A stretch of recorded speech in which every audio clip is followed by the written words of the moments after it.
to the Other Guy podcast. I'm Steve Rode, the Get Out Deck Guy, and with me, as always, is Damon Day, the new Get Out Deck Guy. But I have come to learn and accept that my role in all of this is for people to call Damon or reach him at damonday.com, DAMONDAY.com, and call me the Other Guy. Yeah, that's kind of the running joke. At least a couple times a week, somebody will call and be like, "Yeah, I found you. It was on a podcast with that other guy." The Other Guy. And I always laugh because I was like, it's actually his show, but he's just the other guy. I have accepted my role in life. That's my role. Hey, I am 100% famous in my own mind. Yeah, that's right. I'm very happy being the other guy, just because I spend every day writing and researching and going deep on these things. This week, I actually started a new series. If somebody has not subscribed to the daily weekday newsletter, it's free at getoutofdebt.org. I started a new series. I should have called it "What's This Bullshit?" But it's actually, they said, "What?" So every day I'm just debunking another myth that you hear out there. So every day is like a crisis guide. If this has happened to you, here's what you need to do right now. Bust the bullshit guide. They said what? And then the most important financial news stories of the day that affect your wallet. So I'm actually doing something over there as the other guy. Yeah, you should have just got theotherguy.com.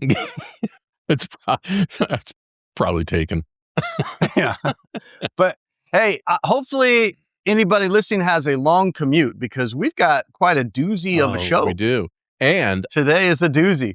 And I have something I haven't told you yet, Damon. Uh-oh. I always love surprises when we're doing the podcast. And it's not an STD. Oh, perfect. Robinhood, the online trading platform where you can trade stocks and options and all that other stuff. Yeah, they let everybody jump into SpaceX. Yeah. Well, I'm actually going to open an AI agentic trading account.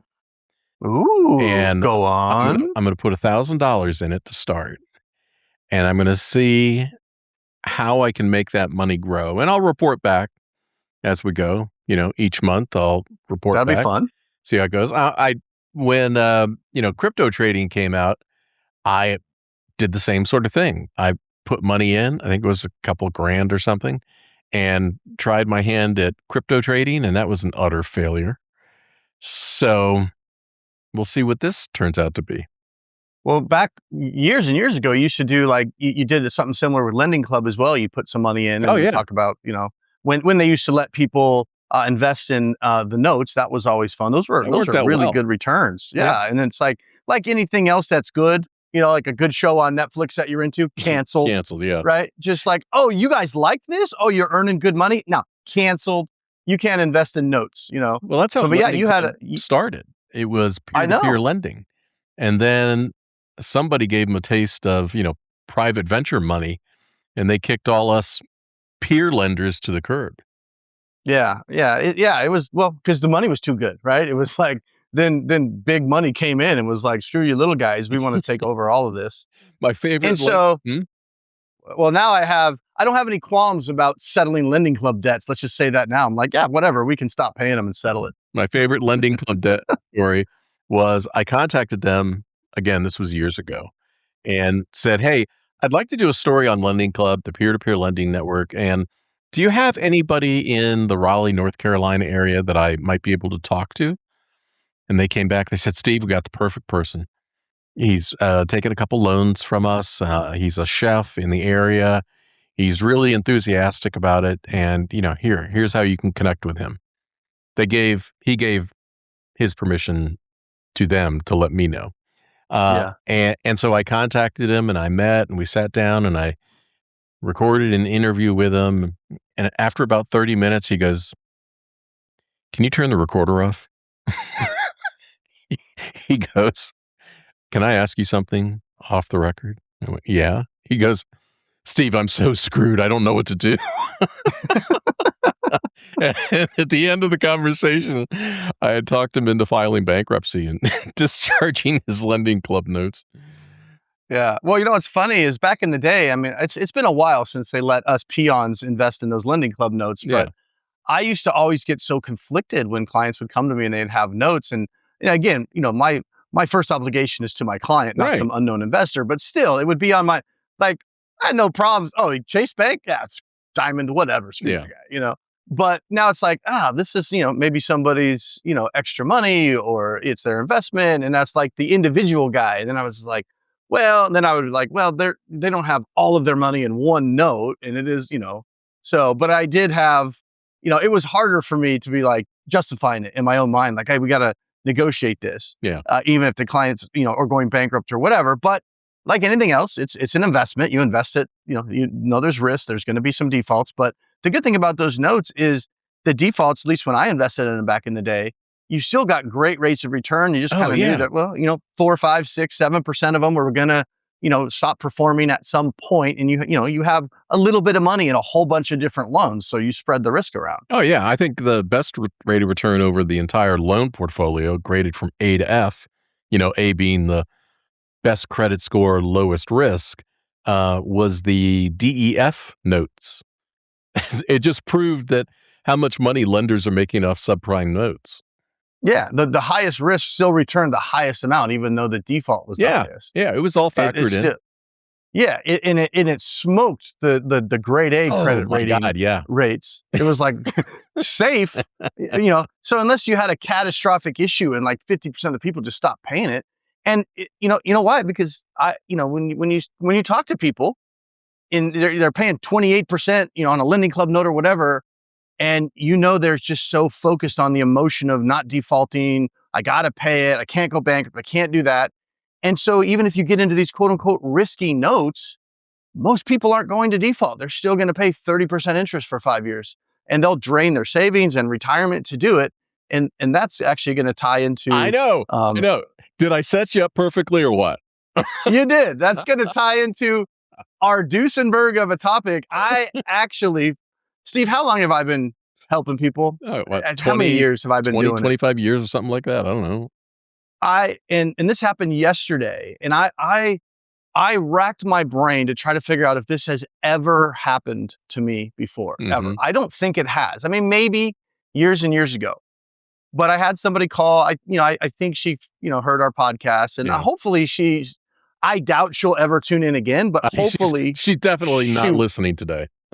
Yeah, well, hopefully she will. Maybe in a few years when she realized I was probably, right. She might tune back in. But she actually hung up on me.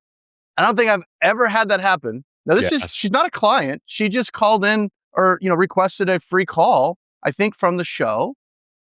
And, and we'll go into what happened, but the gist of it was just the questions I was asking made her so uncomfortable. Yeah, not because you were asking inappropriate questions. Oh, no, we'll get into the questions I was asking and why it made her uncomfortable. Face reality. And I wasn't even making her face reality. I was just merely bringing up some things that we should discuss. Right. Well, they're pertinent and relevant. I know about this conversation because after it happened, Damon called me and goes, "You will fucking not believe what just happened." I was in the parking lot of Costco waiting to go. So it worked out for me because I was finishing up the call. I had to go in and get some pizzas. My daughter had some friends over to do a swim party. And Kathy's like, "Hey, run to Costco and get some pizzas." Yeah. Pro saving tip for you. If you don't have a Costco membership. Or Sam's Club. Dude, or Sam's Club. I've been Costco for years and years. But dude, you could get whole pizzas. And they're actually, my wife doesn't like them, but my kids like them, which is the main important thing. They're perfectly fine. And I like them. $9.99 for a whole large pizza. You go in there and you get 2 large pizzas to feed the kids that are coming over swim. $20. Well, like $2 and change because I always get the hot dog and soda for $1.50 to feed my fat butt on the way out.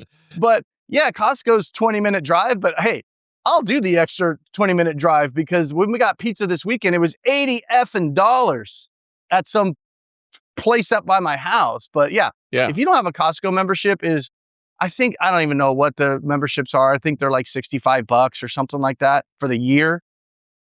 Sam's Club, Costco, the money you can save is ridiculous. Even the restaurant, have you ever gone in there and got the restaurant gift cards they have? They're usually 20, 25% off. Yeah, the way Costco does it is you buy like $100 gift card or whatever, and it's, $75 or $79.99. And so you go in there and you look, and it's like if there's a place that you are going to, eat at anyway, or there's movie ticket discounts. They all have different stuff. You're getting like a built-in 20, 25% discount just by planning ahead and grabbing that stuff. So I was at Sam's Club this morning, and for their pizza deal, it's the same. It's the same price, right? Or very close to it. But they had a sign up there that said, "You can come in and get it. We'll deliver it to you at the curb, or we'll deliver it to you at home." Oh. So I wonder if the delivery fee costs more than the pizza. I don't know. Well, I don't, because is it you got to investigate. Is this Costco delivery, or are they outsourcing this to DoorDash, Sam's Club, or whatever? But if they're outsourcing this to DoorDash, it's the delivery fee is going to be more than the pizza. I wouldn't be surprised get it yourself if Sam's Club didn't use Walmart Spark drivers. Well, it's still going to be more than Well, Steve, now you have an assignment. In addition to setting up a Robinhood account, you need to order a pizza from Costco and tell us what it costs to get delivered. I don't have a Costco. Tomato. It doesn't matter. Sam's Club, Costco, same thing. Pick your poison, whatever. Right. But anyway, it's a great investment. There's my investment advice for today.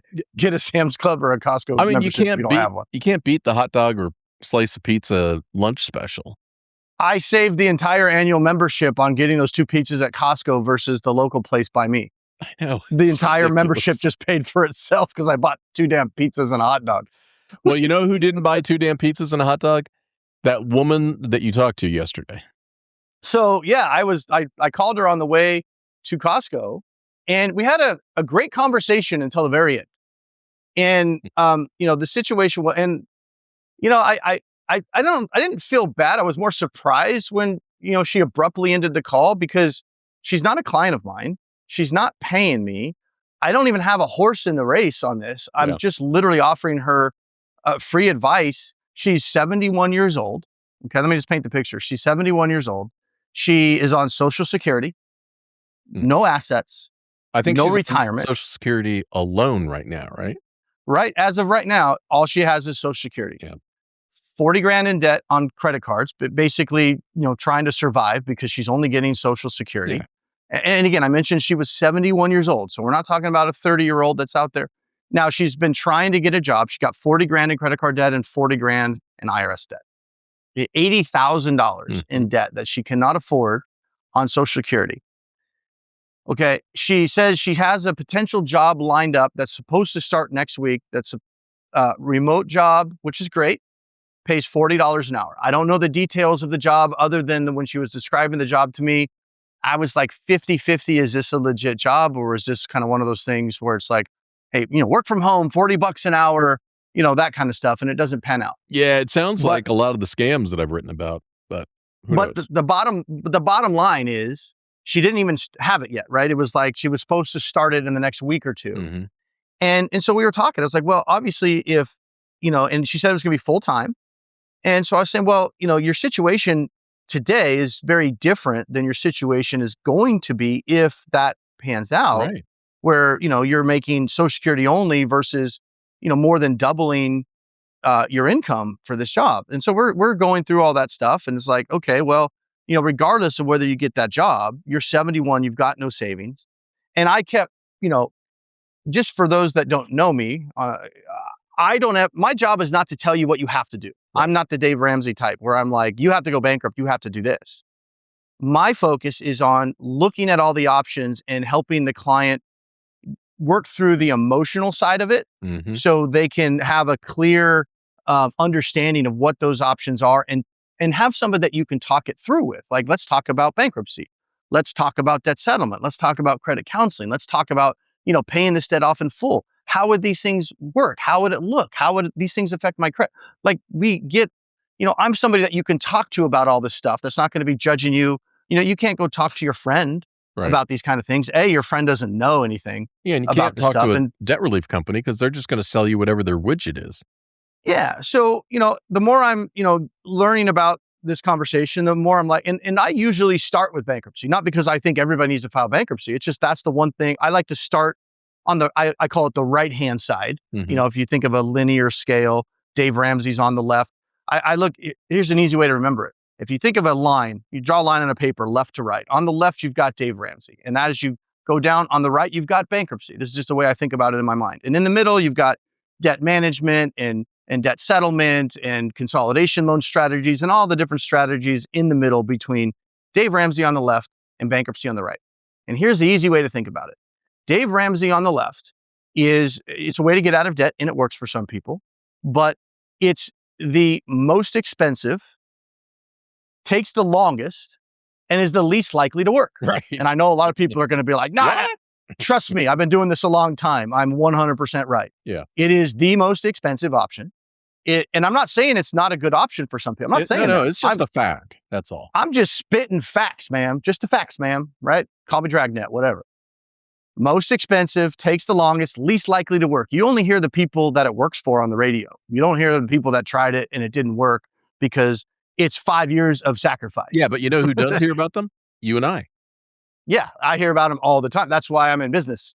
I wouldn't have any clients if Dave Ramsey's strategy worked as good as he said it. Nobody would ever call me because, I did Dave Ramsey. I know. So then as you go his show, the call screener, somebody calls in, the program didn't work for me. Click. Yeah. I listened to Dave, lost my house, and then ended up going bankrupt. He's not making that show. No. But anyway, so you got that strategy. And then as you go down the line, you got the debt management. Yeah. It's a little bit cheaper because you're lowering your interest rate, but it still takes a long time, not as quite as Dave Ramsey. Yeah, and you're saving a little bit of money. Yeah. Yeah. And then you go down, you hit the debt settlement.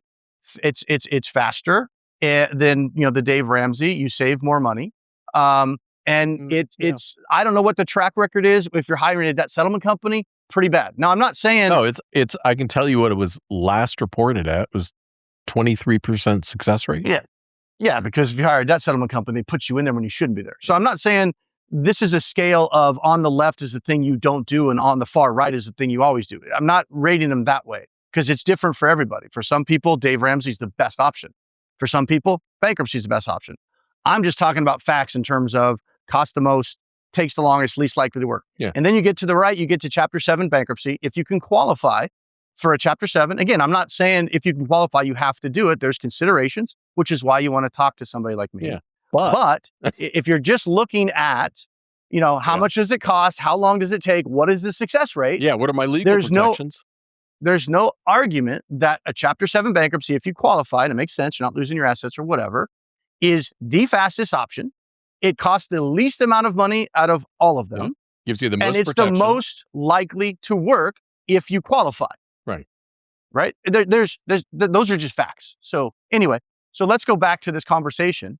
Now, I'm not saying, hey, look, you need to file bankruptcy, but here's what I look at, right? My job, again, is to help the client get the emotions kind of out of the way because I'm not emotionally invested in this. So I'm looking at somebody who's 71 years old that has absolutely no retirement, that is not even earning enough money right now to cover everything. Right. And that's where the credit card debt came from, making ends meet. Yeah. So now she's very optimistic about this new job, and that's great. Yay. And I hope it pans out, but I've been doing this a long time. Yeah, but here's what set off my scam radar on that alleged job. The backup job that she was thinking about was going to be medical coding at home. That's like Scamville #1. Yeah. But I took it from the standpoint of, I didn't know anything about the job and I wasn't going to second guess it right now. I was looking at it as job or not, my advice to her is not going to change. And I was trying to explain why when things started to get uncomfortable for her. And so now she'd already told me she'd filed bankruptcy, 15 years ago. So she knew about bankruptcy, knew how it worked. And so when I started talking to her about it, I always preface it with, I'm not saying you go file bankruptcy. This is how I work. Let's talk it through. And she was just, bankruptcy is a red line. Not even going to do it. And I was like, okay, that's fine. Again, I'm not saying you have to. I'm just saying, let's talk it through. And she's like, no, I'm getting this job. I can pay off this debt. And I was like, well, that's great. And I said, so let me just, throw a couple things at you. And again, I'm just, for the sake of discussion, because it's important for me to understand where you are coming from.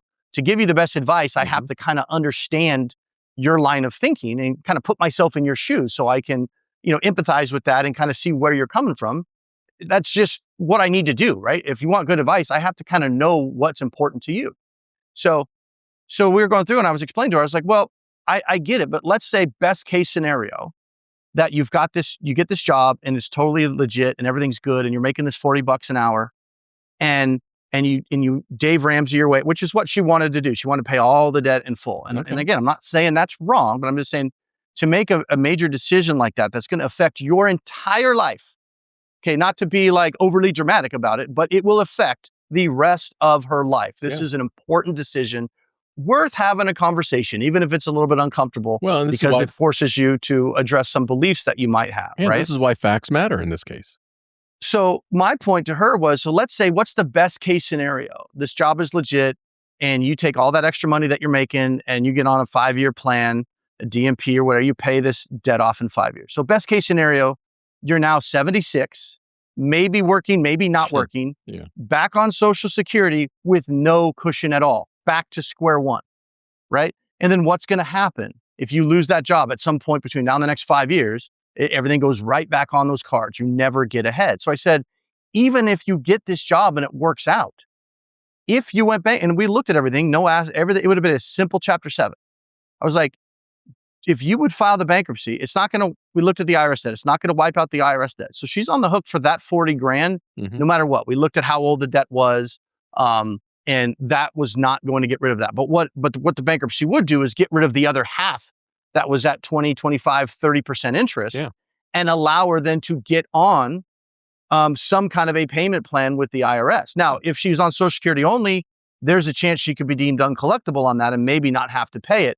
But if that job is legit, she's going to be on a payment plan with the IRS. Yeah. So now we're talking, not only is she having to pay back the IRS 40 grand, if she doesn't wipe out the credit card debt in a bankruptcy, she's going to have to use the other half of her check from her new job, if it's real, to pay back this other debt. So 5 years from now, she's still going to be totally broke with nothing but Social Security. And you can't work forever. Yeah, but sometimes it's not a choice. Was she getting in Social Security? It wasn't that much. It was like $2,600 after Medicare was taken out and all that stuff. It was about 20. So it wasn't like 1,000, but $2,600. Raise your hand if you want to live on $2,600 a month and you think that's going to work.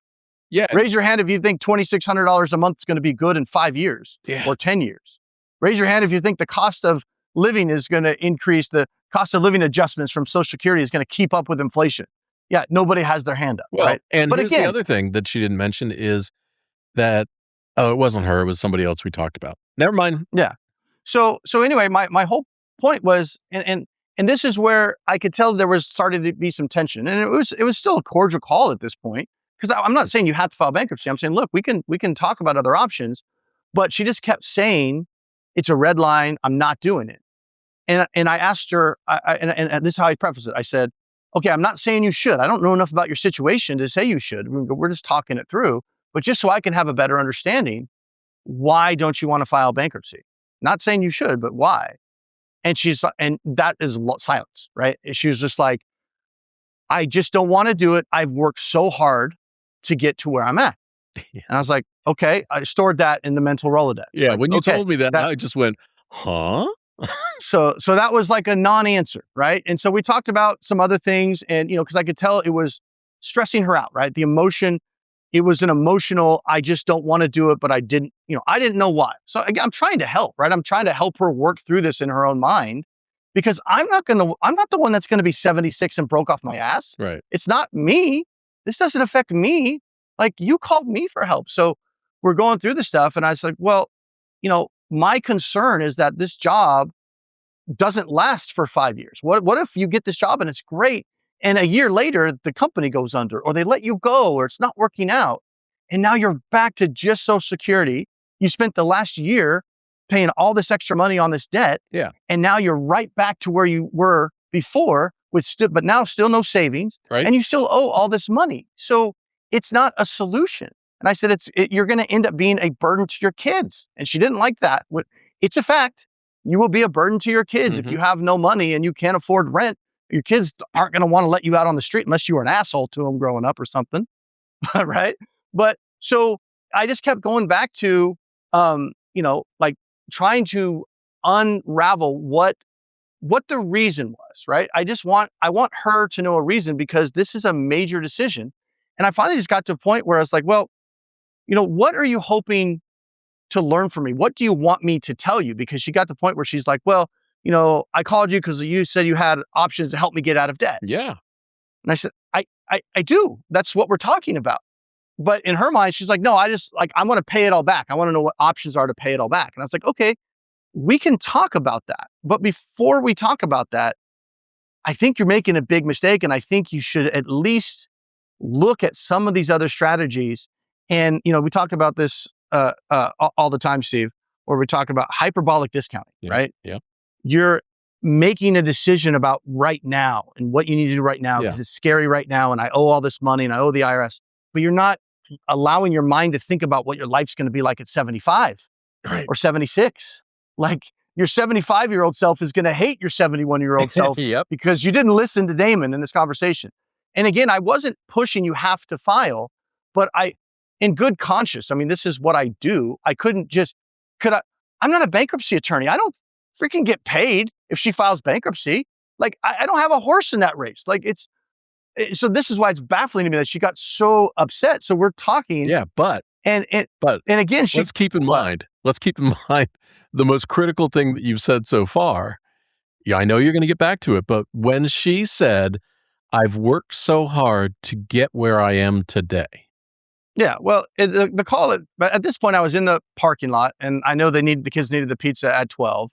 And I've been doing this long enough to read the room, right? And I knew basically what she wanted from me was for me to just agree with her. Mm-hmm. That's what she wanted. And I could have easily just said, you know what, let's do a plan. Okay, you're going to be making this extra $5,000 a month from this job. Here's what you should do. Here's how you stair step this thing. Here's how you pay off this debt. But that was not going to help her. The chances of that working out for her, zero. So it's like, I got to the point where I was like, and I had this one in the chamber, right? And I was like, all right, well, this is going to be it. I mean, she's going to hate me when I say this, but she just kept saying, I've worked so hard to get to where I'm at. And so then I'm thinking, well, she's got to be really worried about her credit score, because that's what everybody's worried about, which the credit score is the single biggest thing that's been responsible for the most horrible financial decisions that has ever existed. It's been the greatest tool the bankers ever invented. That's the least to brainwash people. Yeah, it's the greatest tool the bank has to keep you on the money train. The greatest tool, because people get brainwashed with this credit score thing. So I'm thinking, okay, what she means by I've worked so hard, it's got to be a credit score. And I said, so let's talk about, why is your credit score feel so valuable to you right now? Why are you willing to spend $100,000+ that you don't have to protect this credit score? What are you going to be doing with it? And she goes, well, it's not really my credit score. My credit score is not even that great right now.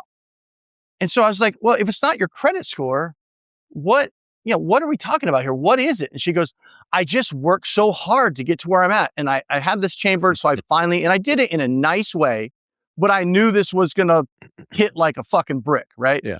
And I just said, I'm confused. You're on Social Security, no retirement, 80 grand in debt, half of which you owe the IRS. What? You work so hard to get where? Are you happy where you're at? And that's when it shifted. Yeah. And it was just, and I says like, maybe your decisions aren't, working, right? Maybe the things that you're doing, or maybe it's time that we looked at it from a different perspective. And she's like, okay, it's clear. I'm not talking about this anymore. I appreciate your time. Click. I hung up on me. Yeah. And I just sat there for a second and I went, the fuck? Okay. Good luck. I mean, and I felt bad, but it's just, and this happens, it's everybody. I have my own emotional hangups on things too. Everybody has them. And all that came down to was she was so emotionally not wanting to look at other options. She had in her mind what she wanted to do, that she didn't even open up the possibility of let's discuss this because it was challenging what she felt she wanted to do. And she logically, she knew she didn't have a good reason. Yeah. That's what made the conversation uncomfortable. And I understand that. But at the end of the day, and I knew it was going to happen when I phrased it that way. But what I hope is a month from now, 2 months from now, 6 months from now, that conversation maybe pissed her off so much that she revisits that conversation. Now, she'll never call me back. I know that. I understand human nature enough to know she would never call me back, but that's not my goal. My goal was I don't want her to be 76 years old and still in debt and just hating what's going on. I would rather figure that out now while she has a chance to fix it, because I kept saying, if you wipe out this debt and you get this job, now you can spend the next 5 years taking this extra money and investing it, right, and putting it away. Because this was a good line, because I said, how much money do you need saved up to really retire? Yeah, what's the answer? And she goes, well, I don't know. And I said, exactly. We don't know how much you're going to need, but we know how much you have. Right. And what you have is zero. So we know we need more. It's kind of like that Ron White sketch where he's drunk in public, where they threw him out of the bar. Yeah. You see that one? And it's like, I was drunk in the bar. They threw me in public. Arrest them. And then he goes on to say, I didn't know how many of those bouncers it was going to take to kick my ass, but I knew how many they were going to use. It's the same thing. We don't know how much money you're going to need to live the rest of your life, but we know how much you have right now. Yeah. And what you have right now is not enough. So we need more.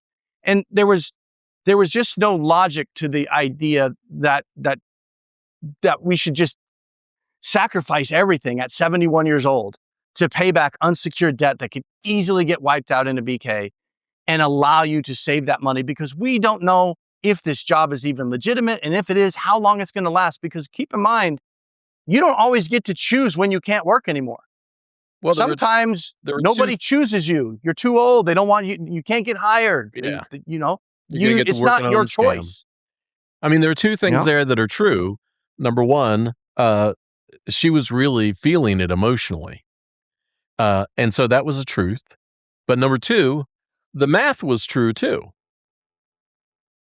So, but it just comes down to, when clients hire me, or even just call me, even if they don't hire me, I'm here to help you, even if it's a free call. It's like, I'm not trying to gain anything by telling her to meet with a bankruptcy attorney. I'm just looking at the facts. I don't get a referral fee from a bankruptcy attorney. I don't make anything. So you got to sit there, and if you be objective about it, why would Damon be so adamant about I at least talk to a bankruptcy attorney? Yeah. I gain nothing if you talk to a bankruptcy attorney, but she gains a life. Yeah. Life. I'm not the one with something to risk. So when she hung up on me, I was just like, what?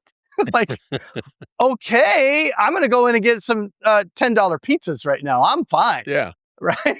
So, the whole thing is just, you got to let the emotion, the things that you hold on to, some of the beliefs that you have about certain things are wrong, and they're causing you to make bad decisions. And when you have somebody that you can talk these things through with, as long as you can try to compartmentalize the emotional part and just look at the facts. And I know it's easier said than done, because again, everybody has, Steve, I have an issue. Here's my own mental hangups, right? Yeah.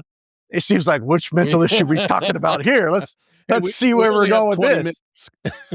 But real quick, I have a hard time getting rid of things. Mm-hmm. Steve would call me a hoarder.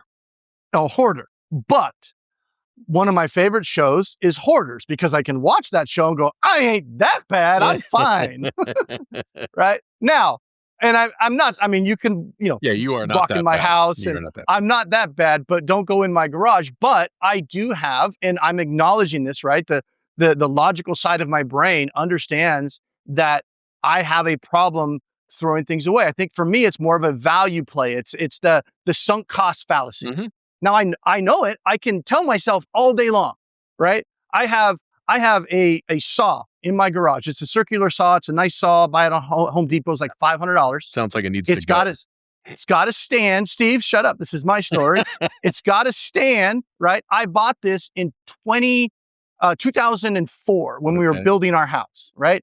And I was going to do the baseboard, and I needed this good saw, and it had, you just have it on the angles and da-da-da. And I did the baseboard in the house. Yeah, 2004. And I still have the saw in my garage, and I think I have used it twice since 2004.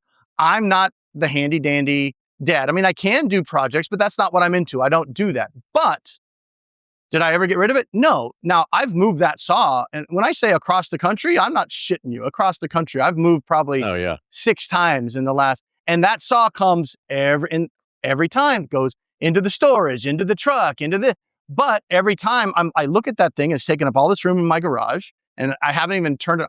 And the twice that I used it, I could have used a regular circular saw. By the way, I have 2 of those. I have 2 regular circular saws. Don't ask me why. But I could have used those, but I used the big saw just because it made me feel better. Like, I got to use this. I didn't need it. I was just chopping up some 2x4s or something. But the bottom line is, every time I move, I get the saw and I go, I should sell this. My logical side of my brain goes, you haven't used this in forever. You should give it away or you should sell it. But then it's like, I paid $500 for it. I might need it one day, right? And I have that constant battle, and that effing saw is still there. I finally just recently got to the point, was it 2 years ago, Steve? I finally, for the first time in my adult life, did not have a storage unit that I was paying money for. And you've been getting rid of stuff. But my point is, when somebody talks to me, now Steve and I will have conversations, and he'll say, just get rid of it. And I'll feel that in my stomach. Like, I don't want to get rid of it. But logically, I'm like, he's 100% right. But it's an uncomfortable conversation. Yeah. Now, I'm not mad at him for saying that, but I understand how this person was feeling when I kept bringing up, let's just talk about the bankruptcy. Emotionally, it was an uncomfortable, whatever she went through in 2010. I don't know what it was, because she didn't want to share that, and that's fine. But it was emotionally uncomfortable, but it was completely irrational not to discuss it. Irrational to her detriment. Irrational to the point where that saw is just one story. My whole garage is full of those stories. And I've been getting better at that. I got rid of enough stuff to get rid of the storage unit, but I completely understand the emotional attachments to it. For me, it's just things. For some people, it's money. For some people, it's credit or debt or status or whatever. But we all have these things. And that's why it's important to be able to work through it. But when I talk to Steve about certain things, he's very logical, right? We'll get rid of it. You don't need it. And I go, I know he's right, but man, I like it. I want to keep it, right? And I don't want to have that conversation anymore, because it's going to make me feel dumb. It'll make me feel stupid. Like, I know I should get rid of that saw, but I keep it. And if I mention it to Steve again that I still have it, he might think I'm stupid. He might think I'm dumb. I never want you to feel dumb. I know, but so I understand that, but she got to the point where she didn't want to feel that feeling and just shut down. She didn't want to talk about it anymore and just got off the phone. And it sucks. I feel bad. And I was really delicate with it throughout the whole conversation until it got to the point where it's like, well, I need to shake her a little bit. And if she hates me for it, I'm willing to shoulder that. She might hate me forever, but I'm hoping something might trigger for her. Like, maybe if she listens to this, like, I had nothing to gain by bringing that up. I promise you, it's going to better your life in your situation. Well, it's a great question. Job or no job. You worked so hard to get here where you're in trouble. Yeah. And regardless of what that was, what's stopping you from now making it better? Do you want to stay here, or do you want to make it better? You worked so hard to get where you're at, and I understand that. And I know she didn't mean I worked so hard to get in debt, right? Which is why I thought she was talking about her credit. But when she said it's not really your credit, then I'm going, then what is it? What's stopping you from just, if I call it the Fresh Start Program, new federal law, Fresh Start Program, not called bankruptcy, does the same thing, but it's the Fresh Start Program. And she'd say, tell me more. Tell me more about this Fresh Start Program. Oh, it's a great program, the federal government, because the economy sucks and blah, blah, blah, blah, blah. and you wipe out all your unsecured debt and you just get a fresh start. That's a fresh start program. Tax free. Oh, cool. Yeah, that's what I need. I could wipe out this 40 grand. I don't have to keep paying this $1,000, $1,200 a month anymore. No, you don't. And now if you get this job, you can start saving. Put the $1,200 a month in your Acorns account and have a savings for the first time in how many years? Because you don't know how long you're going to be able to work. You don't know, right? We don't know how much you need to retire, but we know how much you have. Well, we got about 5 So- minutes left, so let me talk about my story. I told you we should talk about your story No, first because I'm long-winded, Yeah, bro. yours is well, you went off on a what is it? A diatribe? Diatribe? It's a diatribe. Diatribe. No, mine is people can go and read this one on the getoutdebt.org site. This week I posted 2 stories. I had somebody that came into the Ask Steve chat, which is anonymous. You can come in and ask me anything. And this person came in and reminded me of a financial situation that I wrote about 14 years ago. And this guy was in the world of financial domination, findom. This guy was what is called either a pay slave, a money slave, or a pay pig.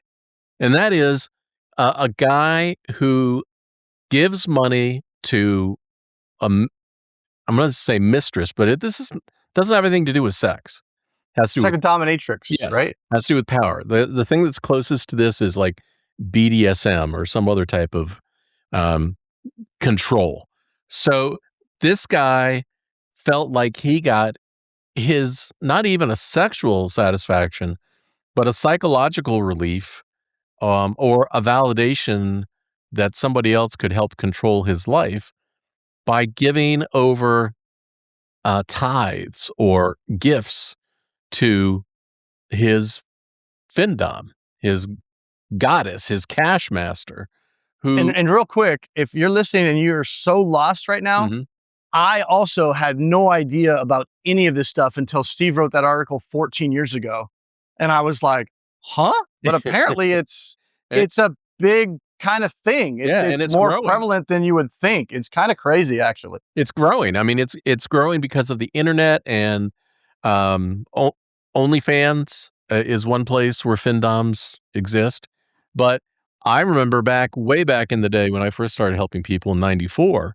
I had a client way back then who was a pay pig, but he did it by mail and by telephone. That was the old days. Now you can do it online. And this guy, his findom, he gave her remote control to his computer and access to his bank accounts. So she Ugh. could log in and take money whenever she wanted. And in the chat, I talked to him about, are you able to talk to anybody about this? And This is AI Steve AI chat, right? Steve, This is yeah. AI talking. Yeah. Yeah. Based on my 30 plus years of experience. But because this is exactly what I would have said to him in person. And he pushed back just like your lady pushed back. No, I can't. He could not emotionally conceive that he could do anything to break this relationship with his financial dominatrix.